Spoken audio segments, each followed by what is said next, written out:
Hello, everybody. Welcome back to our library.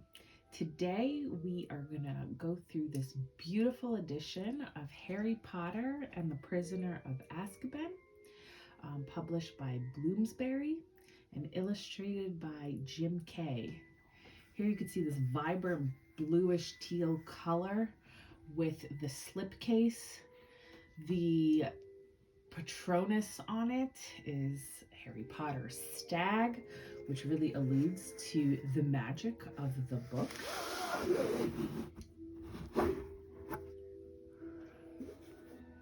The cover is also in this beautiful blue cloth with its gilded pages. You can see the gold cover illustration of what looks like the gate to the Shrieking Shack. Harry Potter and the Prisoner of Azkaban. So hard to pick your favorite Harry Potter book, but I feel like this one really starts to become dark, and as Harry starts to become a teenager, became even more interesting than the first couple of books for me personally. Here you can see the beautiful illustration of Azkaban, which of course is the prison in the magical world that is guarded by Dementors. But the first chapter starts with Harry Potter still being at home at the Dudleys before the term starts at Hogwarts.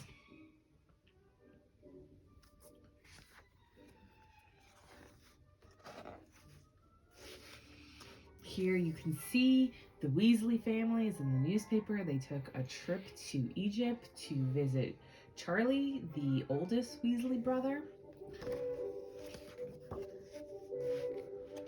And Harry goes to get his books for school and sees the Monster Book of Monsters, which he doesn't understand how that book could even be opened.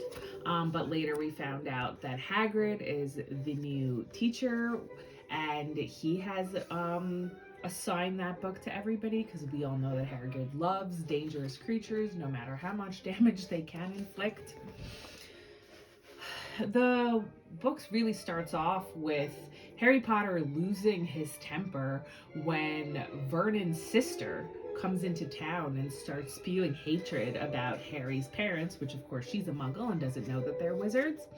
And Harry just can't control the magic, and he is so angry that his magic somehow makes the ants swell up and fly out of the house. And here you see this really wonderful illustration of how big and swollen she gets, and Vernon Dudley's screaming turn her back, but Harry doesn't want to and also can't because it wasn't his intention to do so.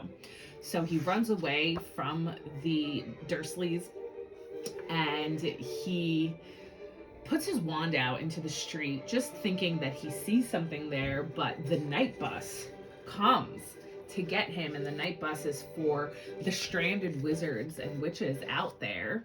And if you've ever been to London, you know that there's a night bus, just NIGHT, which are just the buses running at night. So it's a really cute play on words that J.K. Rowling did.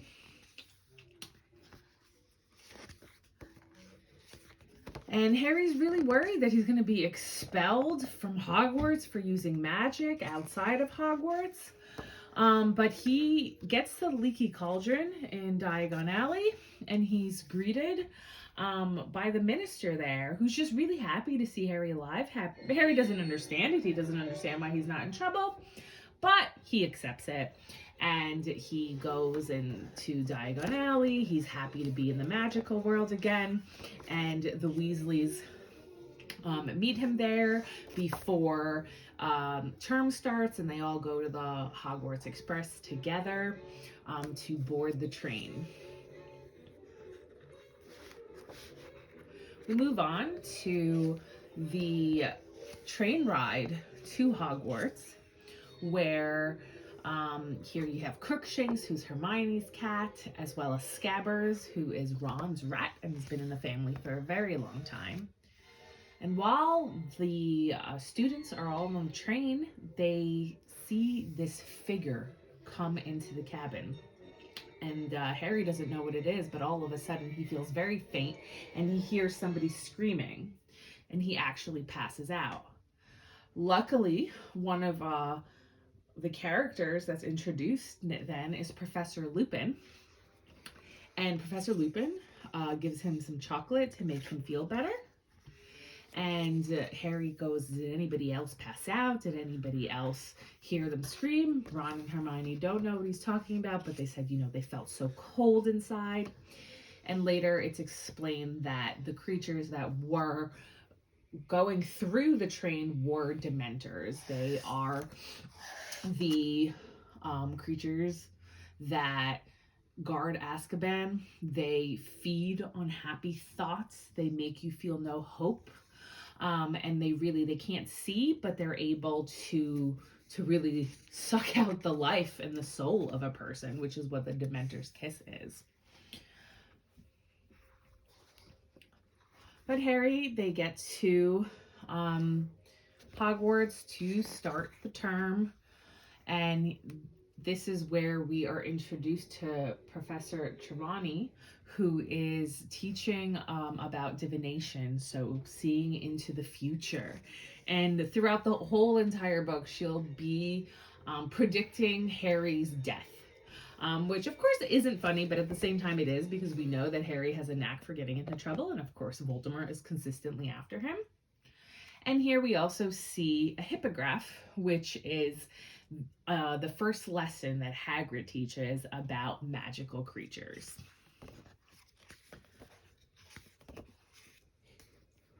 So Professor Lupin, he is the professor against the dark arts, and his first lesson is one of the most fun lessons that we read about in the book, and he has people teaches the students how to protect themselves about a Bogard. And a Bogard is a magical creature that will turn into whatever you fear most. And here you see a picture of Professor Snape, because that is who Neville fears the most. And the way to get rid of a Bogard is by laughter. So you have this spell, ridiculous. You think of whatever scares you and what's going to make it funny. So in Snape's case, Neville dressed him up in what his grandmother wears, this funny hat with this funny purse. Snape doesn't look so scary anymore, and he's able to use the spell ridiculous. However, Professor Lupin stops the Bogard when Harry is about to go and fight it and use the spell, because he thinks that it will turn into Lord Voldemort, and he doesn't want, chaos in the room. But actually what Harry Potter fears the most is the Dementors after his awful interaction with them on the train. And Lupin really says that it's really like fear that he's fearing, because that's what the Dementors fear there. So here we have the flight of the Fat Lady. So the Fat Lady is the portrait that guards the Gryffindor common room and the Gryffindor rooms and the dormitories. And prior to going to Hogwarts, Arthur Weasley takes Harry aside and he tells him that, you may hear some things about Sirius Black. He's after you. And this is where Sirius Black is introduced to us. He is a murderer who has escaped from Azkaban. So he is the prisoner of Azkaban. Nobody knows how he escaped, but he has. And Arthur says, Harry, promise me that you're not going to go after him. And when the Fat Lady is kind of gets away from where her portrait usually is, she says that it's Sirius Black who is the one who cut up her portrait to get into the Gryffindor common room and the dormitories.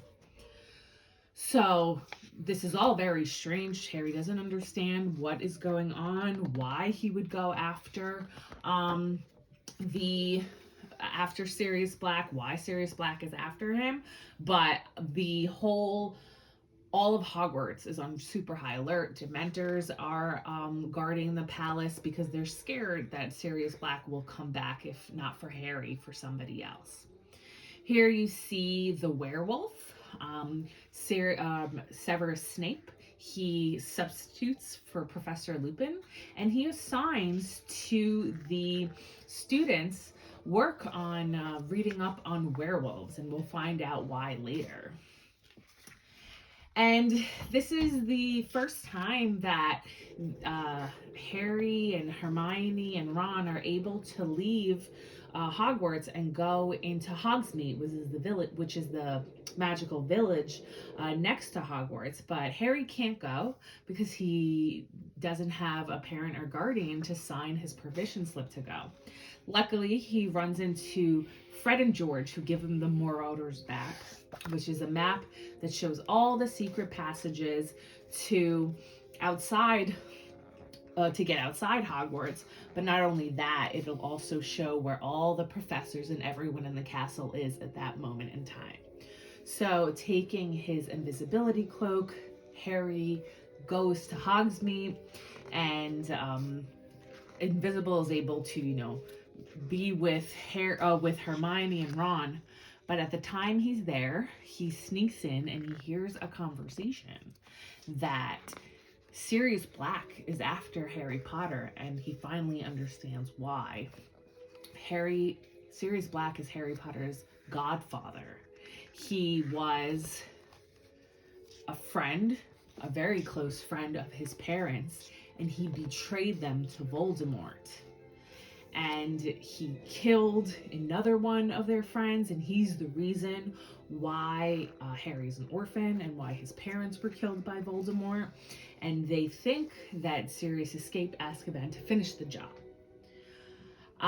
So Harry, of course, is distraught. Is his godfather that he didn't know about. He didn't know about this huge betrayal, and he wants to go after Sirius. But, of course, he is a student, so he can't just leave the grounds and do it. Here we have the Patronus, which is a very difficult spell that Harry asks Lupin to teach him to guard him against the Dementors, since the Dementors really affect him badly. The Dementors went to the Quidditch pitch when there was a game going on, and Harry fell off his broom and fainted again. So he learns how to make a Patronus, but it's a lot of hard work, constantly thinking of your most precious memories, was going to make you the happiest, and summoning all that to make your Patronus.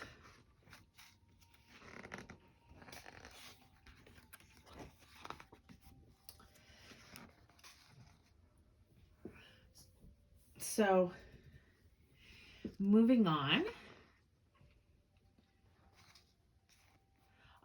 Here we have Buckbeak. So Buckbeak, in his first lesson, Hagrid tells everybody, these are very sensitive creatures. You have to treat them with a lot of respect to be able to fly on them, to be able to go near them. But Draco Malfoy, in his arrogant style, insults the Hippogriff, and the Hippogriff attacks him slightly. But of course, he makes such a huge deal out of it that his father gets involved, and unfortunately, the Hippogriff is sentenced to death. Here we have the Quidditch final, where Harry is playing. In the Quidditch final, of course, he is the seeker for Gryffindor's team. And throughout the whole book, Harry keeps seeing this black figure, which looks like the Grim, which, according to the divination teacher, is a foretelling of a bad omen. So he keeps seeing this black dog, but he doesn't know if it's his imagination, or he's seeing him, or maybe Professor Trelawney's getting to him. But he saw it that one of those first early nights when he was still not in Hogwarts when he went on the night bus. And he is getting scared because, of course, he is somebody who consistently attracts trouble to himself.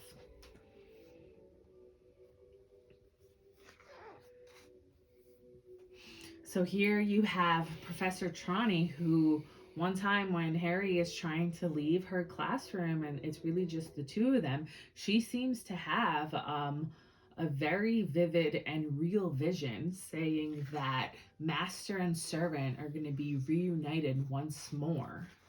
Harry again doesn't really know what to think of that, but of course it's something that dwells on him because Professor 20, even though throughout the entire book you kind of think she's a fraud, this does seem very real.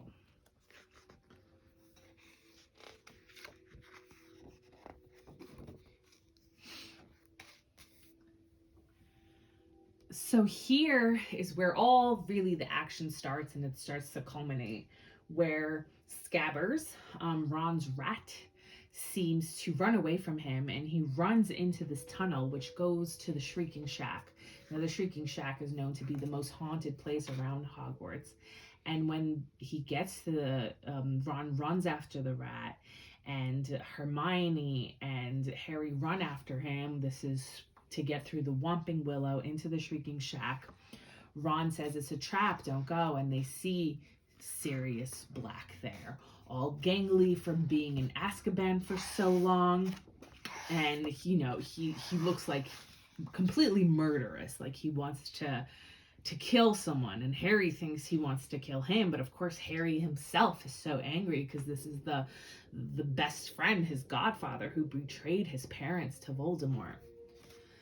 And right then and there, when they're trying to protect themselves, and they think that Sirius Black is after Harry, Professor Lupin runs in. And Professor Lupin runs in and he actually disarms Harry, not Sirius Black, and Hermione really is distraught because she knew that Professor Lupin was a werewolf for a long time, and she protected that secret because she liked him so much, and now she thinks that he is in cahoots with Sirius Black. But he's really not, and he says, let us just explain what's going on. And they all decide to listen, and what really happened was that Sirius did not betray Lily and James Potter. Instead, they put their trust in another one of their friends, Peter Pettigrew, who was really working for Voldemort, and he's the one who sold out the Potters. And Peter Pettigrew faked his own death. He and James Potter and Sirius Black and Lupin were all able to turn into other creatures. They did this, they were animaguses, so that they could help Lupin when he became a werewolf. And Peter Pettigrew, he was Scabbers, and he lived with the Weasleys all his life. And he pretended that Sirius Black killed him, obliterated him by cutting off a finger and turning into a rat, so that everybody knew that Sirius Black killed him and thought that Sirius Black killed him, and all that was left of him was a finger. But that was his intention all along, to get away from being the person that really did betray the Potters, and Sirius got blamed for it all. Then Snape walks in, and he is so happy to be the one to catch Sirius Black. He doesn't wait for the whole story. He doesn't know that, that's Peter Pettigrew or what's going on. So he is about to take Sirius Black back to the castle to get the Dementor's Kiss, which is what really is kind of the death penalty in the wizarding world. It's when the Dementors really suck out your soul. But they stun Snape so that Sirius can be seen as innocent, explain his story, and then they would take Peter Pettigrew, who everybody thought is dead, to show that he is still alive. However, at the time where they're leaving the Shrieking Shack, the full moon is there, and Lupin starts turning in to a werewolf, and everything goes to hell at that point in time. Sirius turns into the black dog. He's an animagus to try to get Lupin not to hurt anybody, and Harry runs after him because he's so excited to finally have a godparent and some family in this world. But at the same time, the Dementors come and they start to administer the kiss to Sirius as well as Harry, and Harry passes out. Harry wakes up in the hospital wing along with Ron, along with Hermione, and he remembers that he saw this Patronus, and he's almost sure that it was his father that he saw cast this Patronus, but how could it be? And Ron is hurt from when he was in the Whomping Willow and when Sirius attacked him. And they're all in the hospital wing at that point in time. And that's when they find out how Dumbledore comes in and he urges Hermione to use her time turner, which is a apparatus she's been using the whole term to get to all her classes. We know that she's a brainiac, very ambitious. She's been taking so many classes that she was given this time turner to be able to go back in time. But it's very important that nobody sees you when you use the time turner. So they go back a few hours and they save the hippogriff, Buckbeak, as well as the past selves of Harry and Hermione.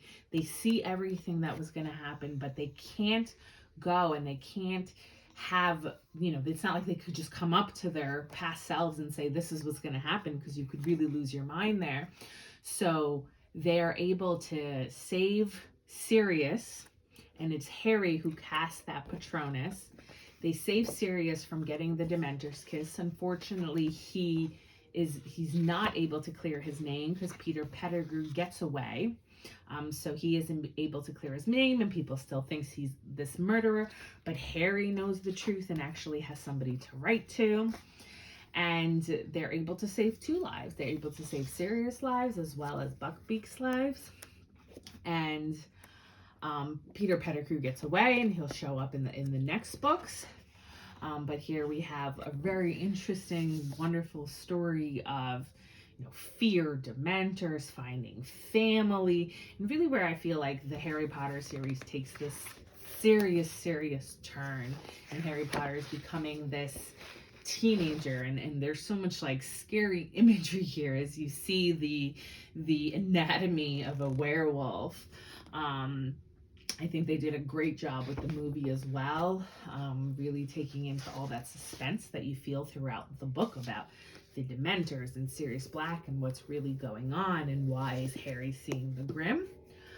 This is a wonderful, beautiful edition with all the illustrations that we showed you.